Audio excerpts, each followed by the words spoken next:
Assalamualaikum warahmatullahi wabarakatuh. Perkenalkan, nama saya Sarwa Sahira dengan NIM 230104038.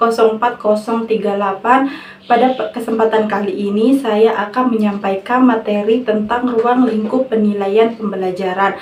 Video ini saya buat untuk memenuhi tugas mata kuliah evaluasi pembelajaran. Semoga penjelasan yang saya sampaikan dapat mudah dipahami dan bermanfaat bagi kita semua. Materi ini sangat penting karena berkaitan dengan bagaimana guru menilai hasil belajar kita di sekolah. Dengan memahami penilaian, kita bisa tahu apa saja yang dinilai oleh guru dan bagaimana cara kita menjadi siswa yang lebih baik. Yuk kita pelajari bersama-sama dengan santai dan mudah dipahami. Penilaian adalah cara yang dilakukan oleh guru untuk mengetahui hasil belajar kita. Penilaian tidak hanya melihat nilai ulangan saja, tetapi juga melihat bagaimana sikap kita, apa yang kita ketahui, dan apa yang kita lakukan. Penilaian seperti ini disebut penilaian autentik, yaitu penilaian yang nyata dan sesuai dengan kehidupan sehari-hari. Jadi, guru menilai kita secara menyeluruh, tidak hanya dari satu aspek saja, tetapi dari berbagai aspek yang penting. Selanjutnya ada ruang lingkup penilaian. Ruang lingkup penilaian dalam pembelajaran mencakup dua hal, yaitu proses dan hasil belajar. Proses belajar adalah bagaimana usaha kita selama belajar seperti keaktifan, kerjasama, dan kesungguhan. Sedangkan hasil belajar adalah nilai atau hasil yang kita dapatkan setelah belajar.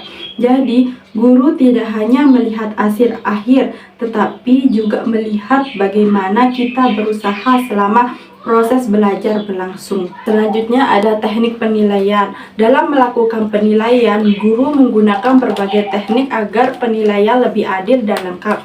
Misalnya, guru menggunakan tes tulis seperti ulangan, tes lisan seperti tanya jawab, dan penugasan seperti pekerjaan rumah. Selain itu, guru juga melakukan observasi atau pengamatan penilaian diri, penilaian antar teman, dan jurnal. Dengan banyak cara ini, guru bisa menilai kemampuan kita dengan lebih baik. Berikutnya ada penilaian pengetahuan. Penilaian pengetahuan bertujuan untuk mengetahui apa yang kita pelajari dan kita pahami. Biasanya penilaian ini dilakukan melalui ulangan, tugas, atau pertanyaan dari guru. Dari penilaian ini, guru bisa mengetahui apakah kita sudah memahami materi pelajaran atau belum. Oleh karena itu, kita harus belajar dengan baik agar bisa menjawab pertanyaan dengan benar. Berikutnya ada penilaian sikap. Penilaian sikap digunakan untuk melihat perilaku kita sehari-hari. Sikap yang dinilai misalnya kejujuran, kedisiplinan, tanggung jawab, dan sopan santun. Penilaian sikap sangat penting karena tidak cukup hanya dengan pintar, tetapi juga harus memiliki sikap yang baik. Guru biasanya menilai sikap kita melalui pengamatan selama di kelas maupun di luar kelas. Selanjutnya ada penilaian diri. Penilaian diri adalah penilaian yang kita lakukan terhadap diri sendiri. Kita diminta untuk menjawab pertanyaan tentang sikap kita, seperti apakah kita jujur atau disiplin. Jawaban yang diberikan oleh guru biasanya berupa selalu, sering, kadang-kadang, atau tidak pernah. Penilaian ini membantu kita untuk lebih mengenal diri sendiri dan belajar menjadi lebih baik. Selanjutnya ada observasi. Observasi adalah penilaian yang dilakukan dengan cara mengamati langsung perilaku kita. Guru akan melihat sikap kita lalu memberikan nilai sesuai dengan kriteria yang ada. Misalnya, nilai 4 untuk selalu, 3 untuk sering, 2 untuk kadang-kadang, dan 1 untuk tidak pernah. Dengan observasi, guru dapat menilai sikap kita secara langsung dan nyata. Selain guru, teman juga bisa ikut menilai kita. Penilaian ini disebut dengan penilaian antar peserta didik. Dalam penilaian ini, teman menilai sikap kita seperti disiplin dan tanggung jawab. Penilaian ini mengajarkan kita untuk jujur dan saling menghargai satu sama lain. Selain itu, kita juga bisa belajar dari penilaian yang diberikan oleh teman. Selanjutnya ada proses dan hasil. Dalam pembelajaran, guru menilai proses dan hasil belajar peserta didik. Proses belajar meliputi usaha, keaktifan, dan kerjasama kita selama belajar. Sedangkan hasil belajar adalah nilai yang kita dapatkan.